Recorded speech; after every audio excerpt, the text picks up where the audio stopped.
One of the interesting things about reading the Bible is that we find believers in the Old Testament and the New Testament in prayer.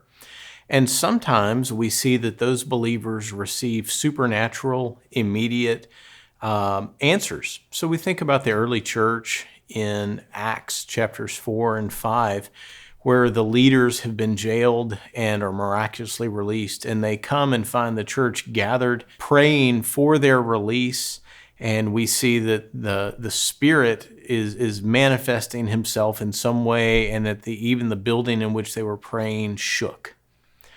But for every instance of supernatural assurance that prayer has been heard, we find the book of Job, where Job prays faithfully for a protracted period of time with no sense of the answer or that God is listening.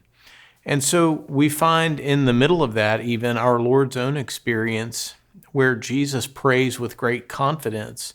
In John's gospel, at one point, Jesus says, "I thank you, Father, that you've heard me. I know that you always hear me, but I said this for the benefit of those who are around and who are listening."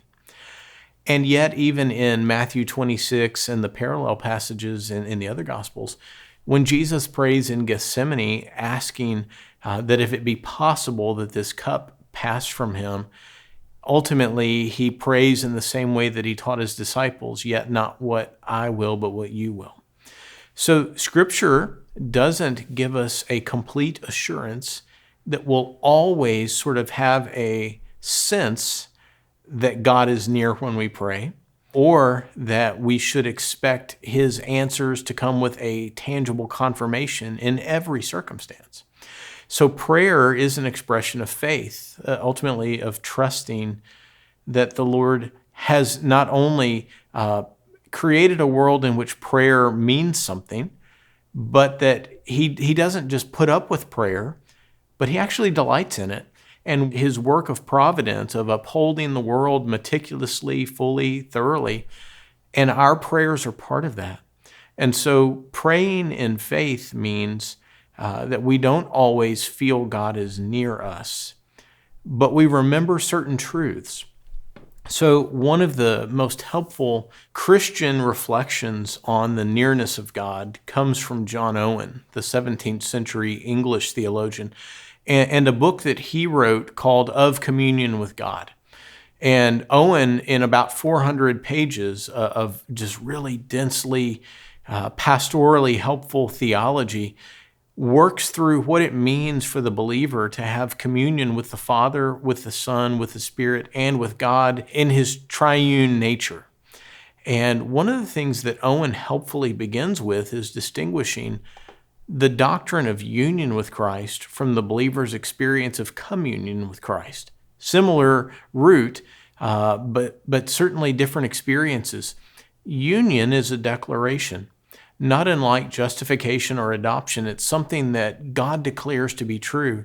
Those who have been buried with Christ, in Paul's language of Romans 6, have been raised with him and united to him. Jesus presents this in John 15 using a different type of imagery, of vine and branch imagery.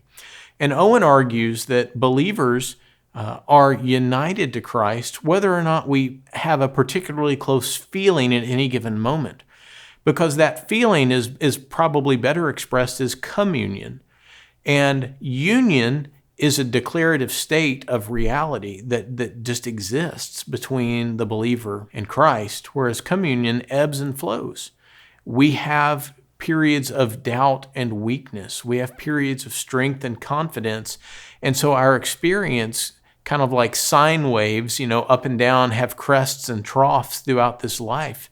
Some believers will have a closer sense of the communion with God throughout the duration of their life. I know many believers who have never had significant doubts about their nearness to God or about his readiness to answer prayer. And I know other believers who go through significant periods of struggle over this. The experience of communion does admit to change because we're finite and fallible people.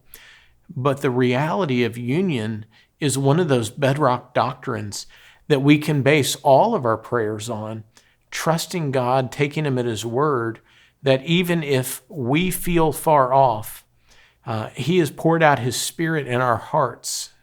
And that same poured out Spirit overflows. In Zechariah's language, it's a spirit of overflowing in prayer, and he leads us in obedience. You may be watching this video, and you may be saying, I don't feel particularly close to God. Well, there might be a variety of reasons on the human side of things why that's the case. Sometimes things as simple as the way our bodies inhabit this world and the stirring of blood sugar and our health, our sleep, our rest have a tremendous effect just on our disposition and our awareness. But even then, sometimes our persistence in sin or a consistent lack of faith can reveal to us a sense of God's distance. But other times, folks are living very faithfully. And maybe you right now are saying, I think I'm doing all the right things. I'm not harboring any known sin, but God seems far off. I would just say to you, Saint, trust God and take him at his word that he may be using this time of distance to cause you to seek him more clearly and to really yearn after him and to seek first his kingdom in your life. And so don't look at this as something that maybe you've done something wrong or why is God mad at me? It could be that God is stretching you, and this is a period of what we would call progressive sanctification. Maybe he's calling you to see the limits of your own faith and to trust even greater. Maybe he's preparing you for a new season of life and ministry. And this time is drawing you and stretching you beyond what you've been accustomed so that he can deploy you in another act of service. My prayer for you would be right now that you wouldn't lose hope, but that you would continue to seek the Lord.